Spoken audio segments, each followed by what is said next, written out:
Do you normally tip your bud tender? If so, how much do you normally tip? Do you go by a percentage? Do you have a system in place for how much you give? Or do you just not leave a tip at all?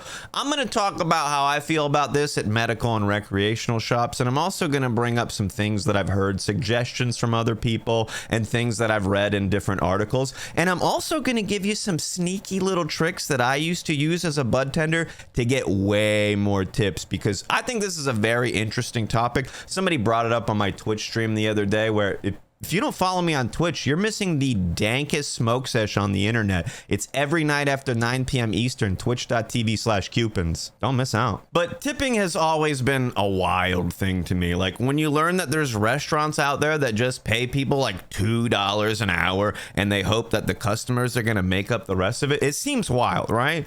You clock in for an 8-hour shift at a restaurant and you leave with not even $20 from your employer. Kind of wild. Now, I tip when I go out to eat, but it still is kind of wild. And when you see a tip jar at every place that you shop, it's like, bro, I'm supposed to pay everybody and not their employer? Well, for me, I mostly shop at medical dispensaries, and it just seems weird to tip, right? I go in and I get my medicine and I leave you a tip. Do you tip your pharmacist? Do you tip any other place where you're getting medical treatment? Do you tip at I don't know. It seems weird. I do it. I tip every time. But it seems weird, especially at a medical dispensary. I've been to medical shops in Colorado that didn't allow tips. I think there's even some here in Florida. They don't allow tips. If you want to leave money, they like donate it or something to charity. But for the most part, and in most shops, they allow you to tip and they encourage you to tip. They have a jar, they have a community jar, they have individual jars where you can tip your bud tender directly. So for the most part, it's kind of expected, or it's kind of nice to do for your bud tender, but it's by no means required. I've seen articles out there that are like, never tip less than 10% to your bud tender. That's weird. Most of my transactions are like a few $100s and they take less than 10 minutes. I'm supposed to give you $30 for 7 minutes of your time? No, that's wild. I've had a few times where I've spent over $1,000 in one transaction. I'm supposed to give you $100? No, 10% is kind of wild. Some people treat it like you do at the bar. I think there's a lot of different ways I've heard people suggest. You go out to the bar, tip $5 on your first drink and then $1 per drink after that. Something like that makes sense, but you're just doing one transaction at the dispensary. I usually tip a few dollars. $5 seems fine. My transactions are really less than 10 minutes. If everybody was tipping as much as me, bud tenders would be making $30, $40 an hour. But most people aren't tipping. I've worked as a bud tender. Most people just aren't tipping. But there's different situations. There's different types of transactions, right? If you're getting delivery, a lot of states have delivery. Should you tip your delivery driver? I mean, I think so in some cases. They drove to your house. Maybe they had to do something a little out of the ordinary. Maybe your house isn't easy to find and they had to do a little bit of extra looking to get to you. But either way, it's a personal preference. Like, you're gonna tip if you're gonna tip. You're not gonna tip if you're not gonna tip. Sometimes you may forget. Well, sometimes they might forget to give you a change and they're like, what do we do? He left. Put it in the tip jar. But I usually tip a few dollars each time I go. $3, $4, whatever my change is. If it's not a lot, I'll add a few dollars into it. I can remember one time I had just gotten so used to tipping at places when I lived in Colorado Springs. I shopped mostly at medical shops. I got so used to tipping, and then I went to try a new store, brand new place I'd never been before, and at the end of the transaction I had like a few dollars left over, and I'm like, where's your tip jar? How do I leave a tip? And the two bud tenders looked at each other like I was crazy. They're like, oh, we do not allow tipping here. The bud tender looked at me right in the eye. I was like, this is a medical shop. You're getting medicine. Why would you leave a tip? And I'm like, damn, bro.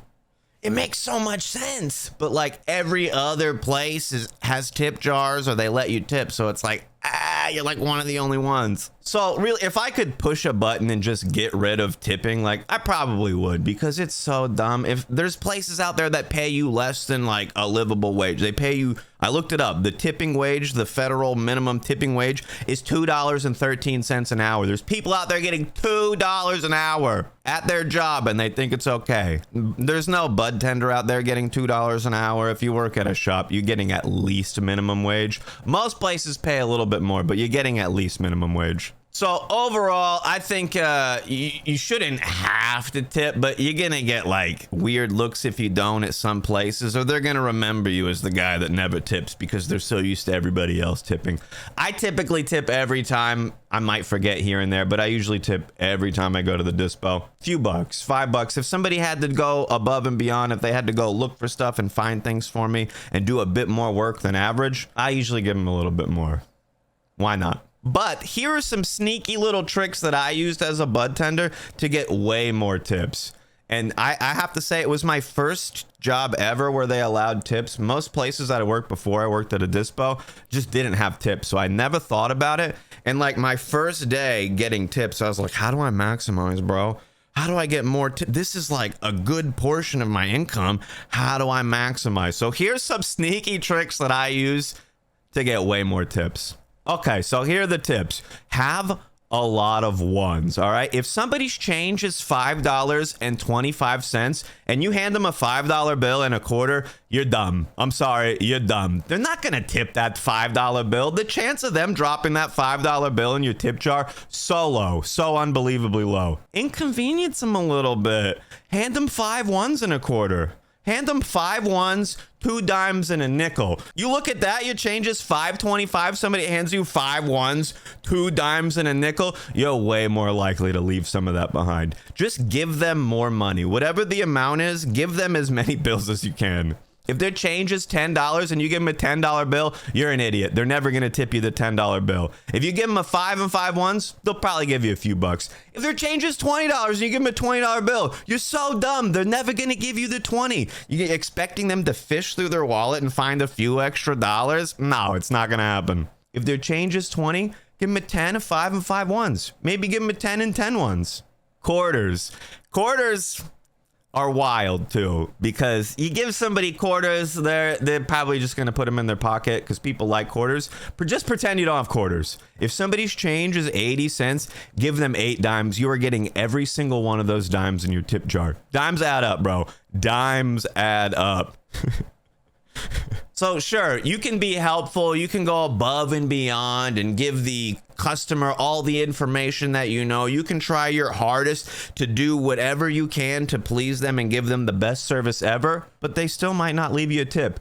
You inconvenience them slightly with a little bit more change or a few more bills than they were expecting, they're more likely to tip you because they've been inconvenienced. But nobody likes holding on to a bunch of ones. Nobody wants a bunch of dimes. So if you work as a bud tender and you're handing out $5 bills anytime somebody's change is 5 something, stop it. Stop it right now. You need to load up on ones and just hand everybody 5 ones. Every time the change is 5 something, 6 something, hand them 6 ones. It sounds a little wild, but it works.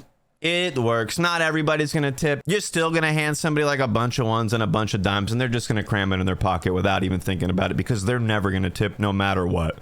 But you start handing out way more ones, way more dimes, just way more. You give somebody a big old pile of money and they're more likely to give you some back. You give them one clean $20 bill, they're not giving you anything. And I don't know. This is something I did a little bit, but we used to have at the dispo I worked at a big old tip jar. It was right between you at the register and the customer. So I would always like have a stack of ones with a pile of dimes on it that I was like balancing over trying to hand it to them. And I did this a few times where I accidentally dumped the dimes into the tip jar. I'm like, oh no, I'm so sorry. Let me fish those dimes out for you. I'm gonna reach in the bottom here and grab the dimes. Oh no, don't worry about it. Oh, don't worry about those dimes. That's going to tip them anyway. And now we're talking about it, so they might toss a couple of those dollars in there. Either way, if you work as a bud tender and my change is like $10.30 that day and you hand me a $10 bill and I don't have any extra ones in my wallet, you might not be getting a tip. But I usually say, could you give me a 5 and 5 ones so I could tip? I make it a point to tip. But other people don't, so keep that in mind. So those are my thoughts on tipping. Come smoke with me on Twitch after 9 p.m. Eastern. Link your Amazon Prime and tip me with some of that Jeff Bezos money. It won't cost you anything extra. And if you want to hear about more of my times as working as a bud tender, check out this video right here. It wasn't my favorite job. It really wasn't. Have a lit day, my dudes.